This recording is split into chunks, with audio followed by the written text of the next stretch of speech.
નમસ્કાર મિત્રો, હું છું કિશોર વાઘેલા. આપ સૌનું હાર્દિક સ્વાગત કરું છું આપણા વિડીયોમાં. તો આજે આપણે આવ્યા છીએ ભુજ, અને ભુજમાં જોઈ શકો છો આપ કે અહીં હમીરસર તળાવ એકદમ છલોછલ ભરાઈ ગયો છે હમીરસર તળાવ. તો આપણે એનું ચારે તરફનો વ્યૂ બતાવશું. આ છે હાઈવે, હમીરસર તળાવની બાજુમાં આવેલ, અને ચારે બાજુ હમીરસર તળાવ ભરાઈ ગયેલ છલોછલ દેખાય છે. સામે મંદિર આવેલું છે, અને આગળ પણ આપણે મેન જે બજાર છે ત્યાં પણ આપણે જઈશું. અને અહીંયાથી શરૂઆત થાય છે, અને છતેડી પણ લગભગ ચારે તરફથી ડૂબી ગઈ છે પાણીમાં. તો છલોછલ ભરાઈ ગયો છે હમીરસર તળાવ. આ છે હાઈવે, અને આ અહીંયા દરવાજો છતેડીમાં જવાનો. તો છતેડીની ચારે બાજુ પાણી ભરાઈ ગયું છે.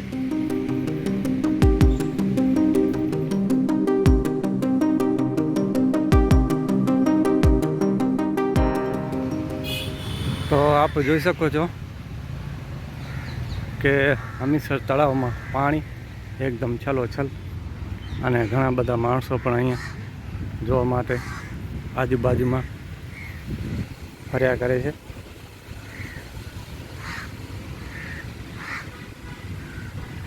આખો છલોછલ ભરાઈ ગયો છે. અહીંયાથી સુંદર મળશે આપણને. તો મિત્રો, આ છે મહાદેવ ગેટ. મહાદેવ ગેટની બાજુમાં અહીંયા હમીરસરનો વ્યૂ. દેશ વિદેશમાં વસતા આપણા કચ્છવાસીઓ ને શુભકામના કે આપણો હમીરસર તળાવ ઓગની ગયો છે. 2 દિવસ થયા, આજે 3જો દિવસ છે. અને અહીંયા આપણે રોડ ઉપર આગળ આ બાજુ દરબારગઢ છે, ને અહીંયા કિલ્લો આવેલ છે રોડ ઉપર જ, સુંદર મજાનો. અને આ હમીરસર તળાવ છલોછલ એવો ભરાઈ ગયો છે.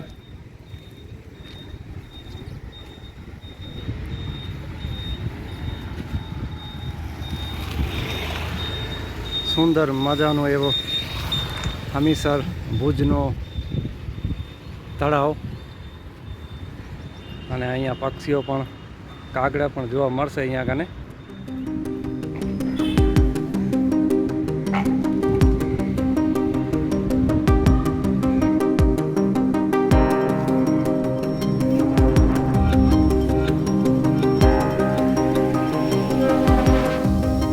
મિત્રો, અહીંયા આવેલ છે હમીરસર તળાવનો ઓગન, જે ઓગન હજી પણ ચાલુ છે. તો લાઈવ બતાવશું આપણને.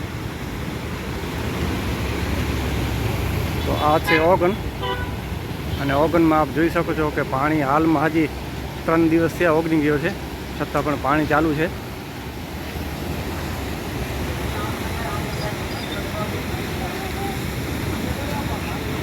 અને આ બાજુ આગળ પાણીનો રૂકાવટ ન થાય તે માટે જેસીબીથી કામગીરી પણ ચાલુ છે.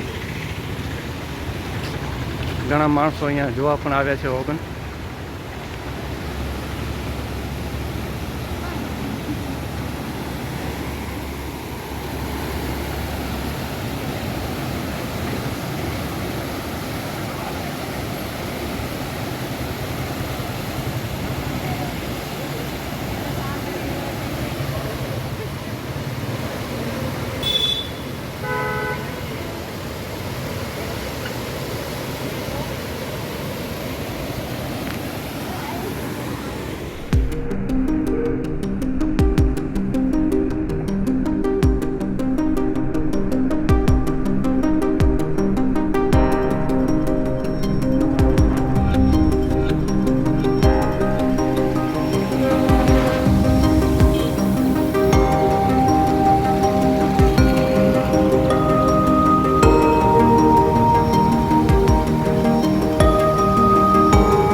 તો મિત્રો આ છે મથલની નદી.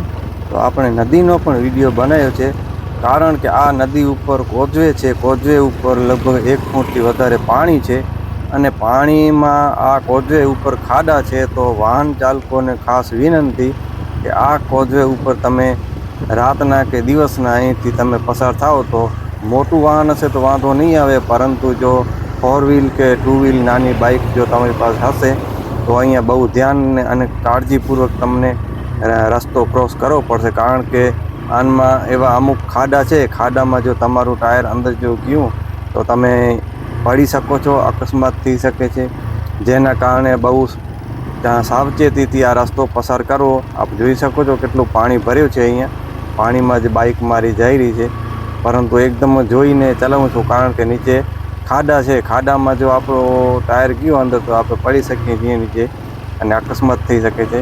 પાણી પણ ભર્યું છે ફૂલ, તો સાવચેતીથી આ રસ્તો પસાર કરવો. ખાડા બહુ વધારે છે, હાલમાં વરસાદના લીધે રસ્તો બહુ બગડી ગયો છે. તો મિત્રો ખાસ કરીને નાના 2 વ્હીલરો માટે મારી વિનંતી છે કે તમે સાવચેતી આ રસ્તો ક્રોસ કરજો, કારણ કે હું જતો હતો તે વખતે મારાથી આગળ એક બાઇકવાળો યુવાન હતો, તેનો પણ એ ખાડામાં આગલો ટાયર ગયો અને સંજોગે બહુ ધીમો હતો એની બાઇક, ને ધીમી હોવાને કારણે તેને બ્રેક કરી લીધી અને પડતા પડતા બચી ગયા. પરંતુ બહુ ધ્યાન રાખવાનું છે, અહીં ખાડા બહુ વધારે છે, તો પાણીમાં ખાડા દેખાય ન દેખાય તો બહુ જોઈને હાલવાનું છે અહીંયાથી. તો કચ્છમાં આવેલ મિની વાવાઝોડાએ બહુ નુકસાન કર્યું છે. અમારી પાસે તો 3-4 દિવસથી લાઇટ, સંપર્ક, ટાવર, એવું ઇન્ટરનેટ ને બધું સમજી લો કે બંધ જ પડ્યું હતું. તો હવે કંઈક રાહત મળી છે આજથી, અને ઘણી જગ્યાએ વીજ થાંભલા, તાર અને ઝાડ પડી ગયેલ છે.